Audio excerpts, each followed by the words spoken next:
Halo teman-temanku, selamat siang. Apa kabar teman-teman? Semoga teman-teman sehat hari ini ya.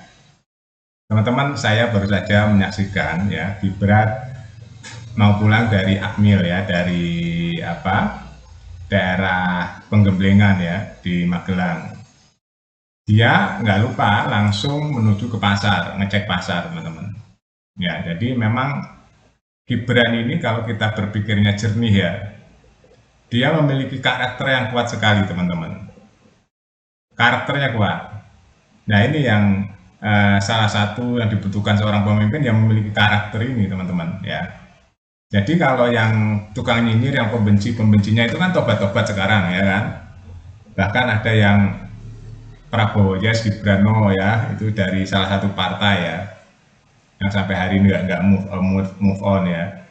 Nah, ini kalau dia berpikir jernih ya, dia nggak berpikir bahwa semua kejadian di dunia ini sudah takdir Tuhan, teman-teman. Ya, orang tua-tua itu nggak ngerti ya, bahwa di dunia ini kejadian ini semua sudah takdir Tuhan. Kalau Gibran sampai hari ini sudah menjadi wakil presiden, itu sudah takdir Tuhan, teman-teman. Dia bisa apa? Yang mencaci, yang memaki, yang menyinyiri, yang menolak itu bisa apa dia?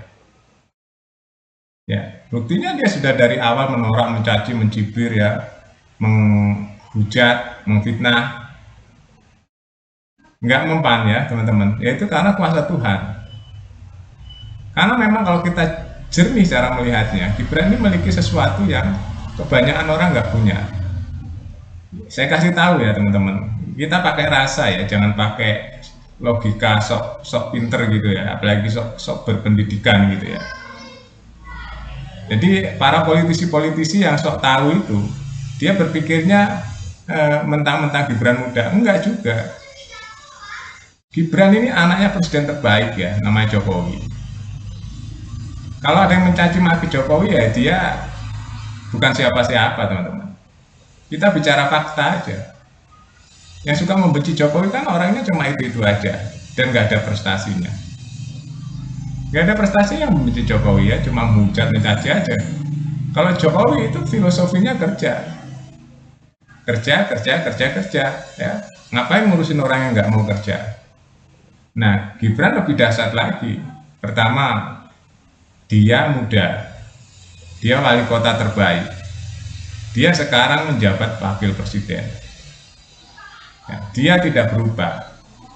Dia mau dicaci maki tetap sabar. Itu karakter pemimpin itu ada di Gibran. Nggak emosi, ya tenang. Gibran teman-teman. Ya, kita kalau yang membenci Gibran kan karena dia berpikirnya individual, kebencian ya. Kalau kita berpikir luas ya, jadinya Gibran sebagai wakil presiden itu udah tangan Tuhan teman-teman. Apapun alasannya, udah tangan Tuhan pun payahpun.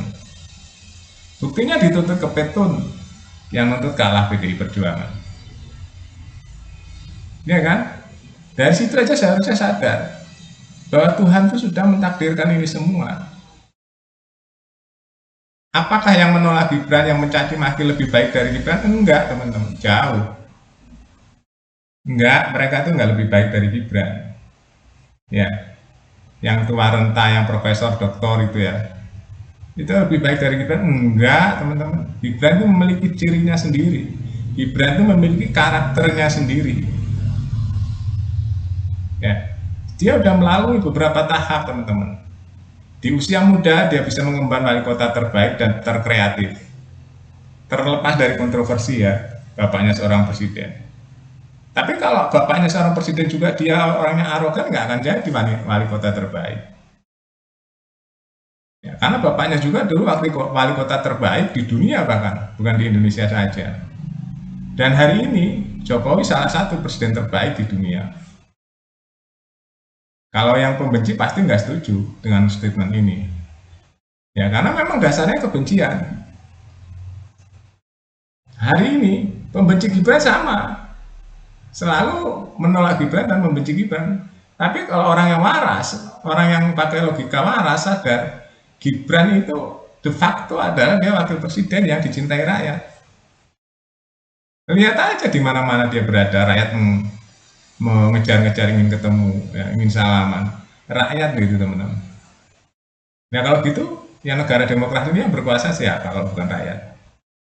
Kan rakyat yang berkuasa, 58%. Masih aja yang 16%, yang 10% menolak. Ya itu namanya orang nggak sadar demokrasi. Semudah itu loh teman-teman untuk mencerna sebenarnya. Ya, padahal itu orang udah tua-tua ya, yang menolak, yang mencaci, yang memaki itu orang tua-tua ya. Katanya pendidikan tinggi, profesor, doktor ya. Tapi kok menolak? Itu hasil demokrasi. Alasannya apa? Putusan 90. Itu pun udah campur tangan Tuhan. Kalau Tuhan nggak mengizinkan nggak akan terjadi itu. Putusan 90. Emang Tuhan sudah mengendaki seperti ini, Gibran menjadi wakil presiden, bahkan nanti akan jadi presiden berapa tahun kemudian. Udah nggak terbendung. Kalau Tuhan sudah mengendaki, siapa yang membendung teman-teman? Nggak ada. Nggak ada. Tuhan apa? Gibran semakin mateng. Sekarang umurnya baru 40. 5 tahun lagi dia umur baru 40 sekian. Ya, 5 tahun lagi belum 50. Bayangin aja teman. Tambah mateng aja. Lawan politiknya tambah apa? Tambah ketar-ketir. Karena semakin lama Gibran pasti semakin dicintai rakyatnya. Apalagi dihujat, dicaci, dimaki, difitnah. Rakyat tambah cinta. Semudah itu analisanya teman-teman ya, semudah itu. Makanya saya kalau melihat ujaran kebencian dari para pembenci ya, penyinyir, wah saya itu orang begini kok bisa jadi wakil rakyat, orang begini kok bisa jadi profesor, doktor ya.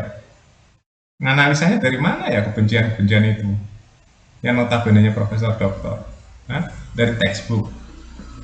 Itulah kalau orang profesor doktornya dari textbook, ya nggak dari rasa, ya analisanya nggak dari rasa, nggak dari ketuhanan, berpikir tentang teori-teori politik. Bahwa semua yang terjadi di dunia ini udah campur tangan Tuhan, teman-teman. Manusia itu bisa apa sih? Manusia nggak bisa apa-apa. Manusia nggak bisa apa-apa, teman-teman ya. Kita lihat tuh dulu Amin Rais hebatnya gimana dia tahun 98, 99. Hari ini dia nggak ada harganya kan. Itu kehendak Tuhan juga. Kehendak Tuhan juga dulu dielulukan. Hari ini apa? Iya kan? Itu kehendak Tuhan juga. Nah kalau hari ini Gibran dicintai rakyat, ya ini kehendak Tuhan juga harus diterima. Karena negara demokrasi, hari ini Gibran dipilih rakyat, itu kehendak Tuhan juga, kehendak rakyat. Seperti itu seharusnya ya, negeri ini harus damai. Tidak ada pencaci pemaki lagi. Dan sayangnya pencaci maki itu adalah orang-orang yang katanya berpendidikan tinggi. Aneh ya. Aneh, nggak masuk akal kan. Jadi rakyat itu gimana? Harus pegang pada siapa? Lama-lama orang berpendidikan tinggi nggak dianggap cuma sama masyarakat. Karena perilakunya yang nyinyir itu. Ya terbukti kan Gibran sekarang dicintai masyarakat kan. Dia sekarang sering belusuan. Dan saya yakin akan belusuan terus. Karena Pak Prabowo kan udah nggak kuat fisiknya. Yang belusuan pasti Gibran terus. Pak Prabowo hanya di keputusan-keputusan besar. Kalau untuk kebelusuan pasti Gibran. Ya, lihat proyek, lihat ini, lihat itu. Ya, pasti Gibran. Oke, itu aja teman-teman ya, analisa saya yang ringan tapi clean and clear ya. Sampai jumpa.